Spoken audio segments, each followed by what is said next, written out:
இப்போது இன்றைக்கி டிவியில் காட்டுற ஒவ்வொரு விளம்பரமும் நமக்கு வந்து நம்ம அப்படியே நம்புறதும் அதுதான் உண்மை அப்படிங்கிற இடத்துல நம்ம நின்றுட்டு ஒவ்வொரு பொருளாக இன்றைக்கி நம்ம வாங்கிட்டு இருக்கோம்னா அதுக்கு பின்னாடி இருக்கிற முக்கியமான விஷயம் என்ன அப்படின்னு பார்த்தீங்கன்னா, அவங்க ஒவ்வொரு பொருளையும் அந்த கம்பெனிகள் விளம்பரம் கம்பெனிகள் ஒவ்வொரு பொருளையும் அவங்க விளம்பரப்படுத்தும் பொழுது உடனே ஒரு ஆர்டிஸ்ட்டை ஒயிட் கோட் போட்டுட்டு டாக்டர் மாதிரியான ஒரு சித்திரத்தை கண்ணு முன்னாடி உருவாக்குறதும், மருந்து கம்பெனி அமைப்புகளோட அந்த டைப் வச்சுட்டு அதை வந்து விளம்பரப்படுத்துறதும், இந்த நிறுவனம் இந்த மருந்து கம்பெனி இந்த பல் டாக்டர் சொன்னார், பல் மருத்துவர்கள் சான்று பெற்றது, உலக இந்தியன் டென்டல் அசோசியேஷன் பரிந்துரைக்கப்பட்டது, இந்த மாதிரியான அமைப்புகளுடைய லிங்க் இருக்கிறதா சொல்லும்பொழுது என்ன நினைக்கிறாங்க,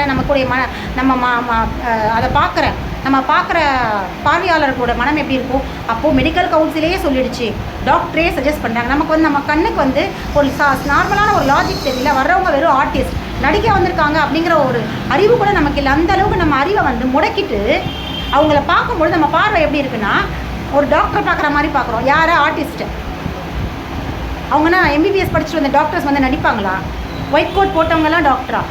இன்றைக்கி நிறைய பேஷண்ட்டு கூட எங்ககிட்ட சொல்கிறாங்க, மேடம் உங்களுக்குன்னு எதுவும் ட்ரெஸ் இல்லையா, நீங்களும் வந்து இங்கிலீஷ் டாக்டர்ஸ் மாதிரி ஒரு காஸ்டியூம் போட்டுக்கோங்க. இந்த மாதிரியான ஒரு அப்பியரன்ஸ் மென்டாலிட்டியை இன்றைக்கி மக்கள் மத்தியில் க்ரியேட் பண்ணது ஆங்கில மருத்துவர்கள் தான்.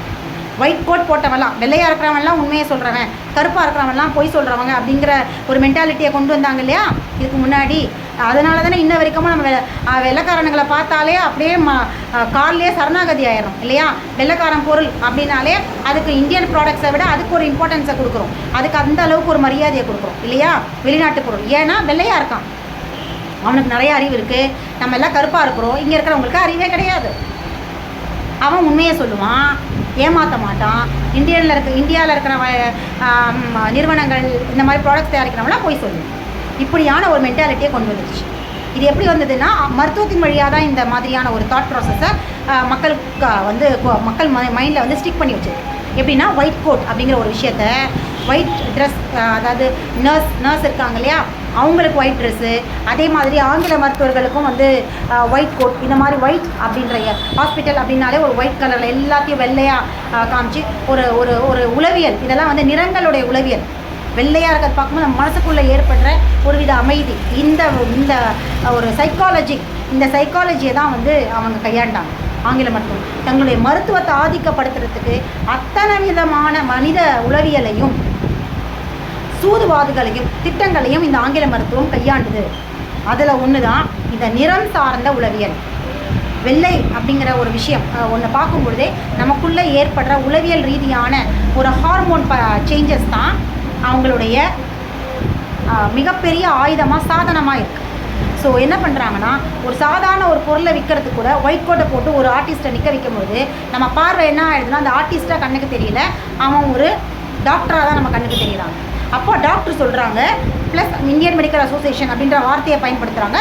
அப்போது அது வந்து உண்மையாக இருக்கும், நல்ல பொருளாக இருக்கும், இதை கண்டிப்பாக பயன்படுத்தியே ஆகணும் அப்படிங்கிற ஒரு மென்டாலிட்டிக்கு நம்ம வந்து உண்மையிலேயே இந்தியன் கவுன்சில் விதி என்ன சொல்லுது அப்படின்னு பார்த்தீங்கன்னா, ஒரு பேஷண்ட் அப்படின்னு எடுத்துக்கிட்டோம் அப்படின்னா அந்த பேஷண்ட்டுக்கிட்ட நோயை பற்றின பயத்தை கொடுக்கக்கூடாது, நோயை பற்றின முழு விவரங்களையும் சொல்லக்கூடாது, நோயை பற்றின அச்சத்தை கொடுக்கக்கூடாது அப்படின்றது தான் இந்தியன் மெடிக்கல் கவுன்சிலுடைய விதி. இதை எந்த மருத்துவர் பயன்படுத்துகிறாங்க? எந்த மருத்துவர் இந்த விதியை வந்து பயன்படுத்துகிறாங்க?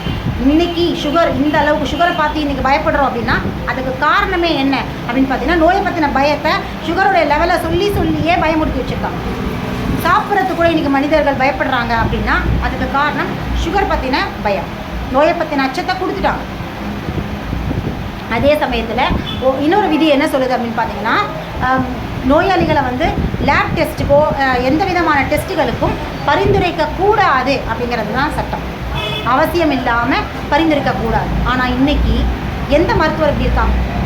சும்மா வந்தால் கூட ஃபஸ்ட்டு முன்னாடியெல்லாம் வந்து ஃபீவர் வந்து ஒரு 5 நாளைக்கு மருந்து கொடுப்பாங்க, 5 நாள் அந்த மருந்து கொடுத்து சரியாகலைனா தான் டெஸ்ட்டுக்கு அனுப்புவாங்க. ஆனால் இன்றைக்கி சும்மா வந்தாலே, ஃபீவர்னு வந்தாலும் சரி, கோல்டுன்னு வந்தாலும் சரி, டாக்டர்ஸ் முதல்ல சொல்கிற வார்த்தை, லேபில் போய் இந்த எல்லா விதமான ஃபீவர், டெங்குலேருந்து டைஃபாய்ட்லேருந்து ஜாண்டிஸ்லேருந்து எல்லா டெஸ்ட்டையும் எடுத்துகிட்டு வர சொல்லிவிட்டு அந்த டெஸ்ட்டை பார்த்துட்டு தான் ட்ரீட்மெண்ட் கொடுக்க நிற்கிறாங்க. ஏன்? இதுக்கு பின்னாடி இருக்கிற விஷயம் என்ன அப்படின்னு பார்த்தீங்கன்னா, லாபம். ஒன்று லேப்லேருந்து வர வருமானம், ஒவ்வொரு லேப்லேருந்தும் ஏகப்பட்ட வருமானங்கள் வந்துக்கிட்டு இருக்கு. இதை பற்றி சத்தியமேவ ஜெயத்தேல வந்து அமீர் கான் இந்த டாப்பிக்கை பற்றி பேசியிருக்கார். லேபில் நடக்கிற அட்டூழியங்கள், லேபில் வந்து என்ன நடக்குது அப்படிங்கிறத ரொம்ப ஓப்பனாக வந்து அவருடைய அந்த நிகழ்ச்சி வந்து சொல்லிடுச்சு. அங்கே வந்த ஒரு லேப் டெக்னீஷியன் தன்னுடைய லேபில் நடக்கிற உண்மைகள் எல்லாத்தையுமே சொல்லிட்டாங்க. பேசின் டெஸ்ட் அப்படிங்கிற ஒரு டெஸ்ட் வந்து பாம்பே மாதிரியான பெருநகரங்கள் இருக்கிற லேபில் வந்து நடந்துட்டு இந்த பேசின் டெஸ்ட்டுக்கு பின்னாடி என்ன இருக்குன்னா, ஒரு டாக்டர் தன்கிட்ட இருக்கிற நோயாளியை லேபுக்கு அனுப்புகிறாரு அப்படின்னா எல்லா டெஸ்ட்டையும் எழுதி கொடுப்பாரு. அந்த டெஸ்ட்டுக்கு தேவையான பிளட்டை வந்து அந்த லேப் டெக்னீஷியன் எடுத்துருவாங்க. எடுத்துக்கிட்டு ஹெமட்டாலஜிஸ்ட், பேத்தாலஜிஸ்ட் இவங்களாம் வந்து டெஸ்ட் பண்ணணும் இல்லையா, அவங்க யாருமே டெஸ்ட் பண்ண மாட்டாங்க. எடுத்த பிளட்டை பேசினில் கொட்டிடுவாங்க. கொட்டிட்டு டாக்டருக்கு ஃபோன் பண்ணி டாக்டர் அவர் கொடுத்த எல்லா விதமான டெஸ்ட்டுக்கும் என்ன ரிசல்ட் சொல்கிறாரோ அதை மட்டும் எழுதி கொடுத்து பேஷண்ட் கிட்ட கொடுப்பாங்க. அவங்களுடைய எடுத்த பிளட் என்ன பண்ணுவாங்கன்னா டெஸ்ட் பண்ண மாட்டாங்க, இதில் கொட்டிடுவாங்க. டாக்டர்ஸ்க்கு 70 to 80% அந்த டெஸ்ட்டுக்கான கமிஷன் போயிடுது.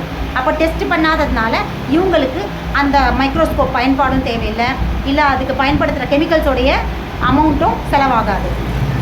அப்போது டெஸ்ட் பண்ணுறதுக்கான எந்த விதமான டைம் வேஸ்ட்டும் இல்லை, அதுக்கான கெமிக்கல் செலவும் கிடையாது. இப்போ 20% சும்மா இலவசமாக ஜாலியாக அவங்களுக்கு கிடைக்கிறது. ஒரே ஒரு ஷீட், அந்த ஷீட் மட்டும் அந்த டைப் பண்ணி சிஸ்டமில் அவருக்கு சொன்ன என்னென்னலாம் வந்து டெஸ்ட் பண்ண சொல்கிறோம் அதை மட்டும் டைப் பண்ணி ரிசல்ட் எழுதுகிற அந்த ஒரு சின்ன வேலை மட்டும்தான் லேபுக்கு இருக்குது. இதுக்கு பேர் பேசின் டெஸ்ட். இன்னும் இது மாதிரியான நிறைய குளறுபடிகள் லேபில் நடக்கிறத பற்றி நிறைய புக்ஸ் இருக்குது. அக்குயிலர் உமர் ஃபாரூக் அவர் வந்து ஒரு லேப் டெக்னீஷியனாக தான் ஆரம்பத்தை தன்னுடைய ஆங்கில மருத்துவத்துக்குள்ளே என்ட்ரு ஆனார். லேப் டெக்னாலஜி படிச்சுட்டு லேப் டெக்னீஷியனாக வந்தவர்.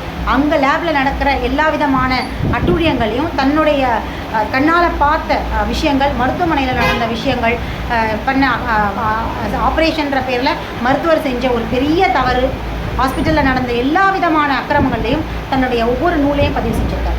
ஆய்வுக்கூடங்களில் நடக்கிற விஷயங்களையும் பதிவு செஞ்சுருக்கார். இப்படி லேப் டெக்னீஷியன் நல்ல மனிதர், லேப் டெக்னீஷியன்ஸே நல்ல மனிதர்கள். இதெல்லாம் சகிக்க முடியாத மருத்துவர்களுடைய இந்த மாதிரியான விஷயங்களை சகிக்க முடியாமல் எல்லாத்தையுமே அம்பலப்படுத்திடுவாங்க. நிறைய இருக்குது இந்த மாதிரியான விஷயங்கள்.